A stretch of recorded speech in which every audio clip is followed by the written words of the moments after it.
This apartment that we are living in now, we found about a year and a half ago. It's a 2-bedroom, so I live here with my sister. I wanted the space to feel very light and airy and still comfortable and homey. Life gets very chaotic, so I wanted my room to kind of be that spot to calm down and feel like a breath of fresh air at the end of the day. I needed a spot to keep all my cameras that I've been collecting over the years. I'm really interested in art, so whenever I go to a museum show or a gallery show, I try to pick up a book that exhibit was on.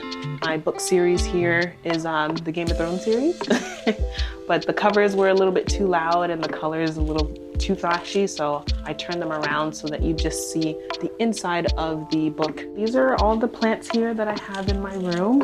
Right now, my favorite is the sky right here. I just love the color and the pattern of the leaves. It's considered a prayer plant, so what it does, it closes up at night or when it gets a little bit darker, and then it opens back up when the light is here. This is by an artist, Christina. This one right here, she did it in collaboration with her daughter. So I believe she kind of painted the heads up here, but then her daughter did the bodies of the women in this print. And then this piece right here, so this is the style that she usually works in, but then on this half right here is what her husband kind of brings to this painting. So he's also an artist as well, and this print is in collaboration with the two of them.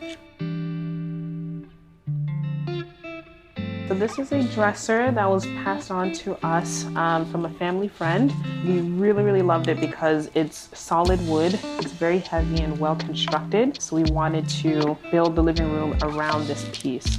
One of the first things we did was we sanded down the finish that was originally on this piece. It was more of a gloss finish and didn't match with the aesthetic that we wanted to start off with. My sister and I, my father and brother, worked on sanding it down and giving it a new finish that was more matte, that would go with the aesthetic of the apartment.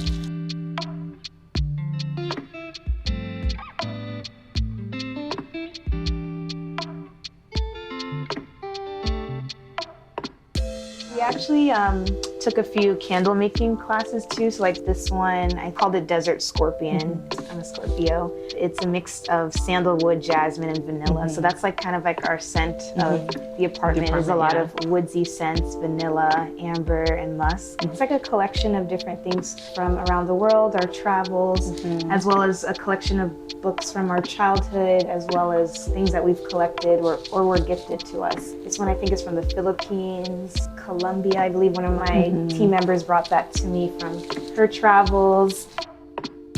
I feel like something people think that you need to have when you're curating a space is lots and lots of money, but it's really about collecting things that you genuinely love. And it'll all come together seamlessly because it's things that you love.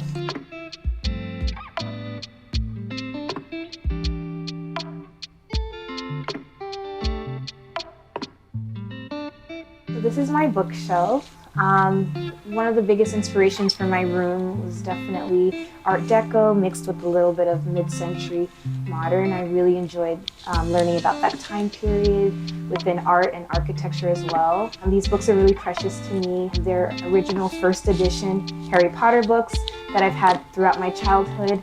I remember especially the last 3, waiting online and getting the books and being the first to read them, so they're really precious to me. Another piece that's really special in my room is this mirror from our childhood home. We don't necessarily know how old it is or where it was a part of, but this mirror we brought in from our parents' home, cleaned it up a bit, and it's really beautiful. Another special piece in my bedroom definitely has to be this chair. It's a statement piece for sure, and the story behind it is that I actually found it on the street. Someone was tossing it away. It's solid wood, it's absolutely beautiful, so I definitely had to take it, bring it home, and give it a new life.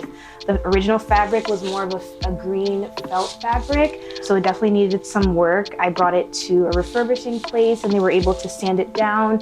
I was able to pick out the finishing and fresh linens for this chair and had it reupholstered. It definitely has an old vibe. It looks like it could have been from a church or a cathedral, but it's something I also plan on taking with me from home to home, hopefully passing it on to my future children one day. So it was a labor of love, a little pricey to bring it back to life, but totally worth it for a piece like this. It's an investment for me. Another sentimental piece in my bedroom has to be this 3-drawer dresser. It was actually part of my nursery set as a child. The other pieces that came with it are no longer with us, unfortunately, but I was able to have this piece with me, and I'm really lucky to have this piece of my childhood. It was actually stored away in my parents' attic. It's also solid wood, and it's a beautiful piece. It's definitely a little unique and a little odd, but I think that it works perfectly in this space, and I can store a lot of things in it. I have pieces like Kara Walker, who's another Black designer, artist, creator. So I still have to get that framed, but I've stumbled across it and I knew I had to have that print. I also have Eartha Kitt and Naomi Campbell, as well as Misty Copeland. So I try to surround myself with women who inspire me, who I want to be more like.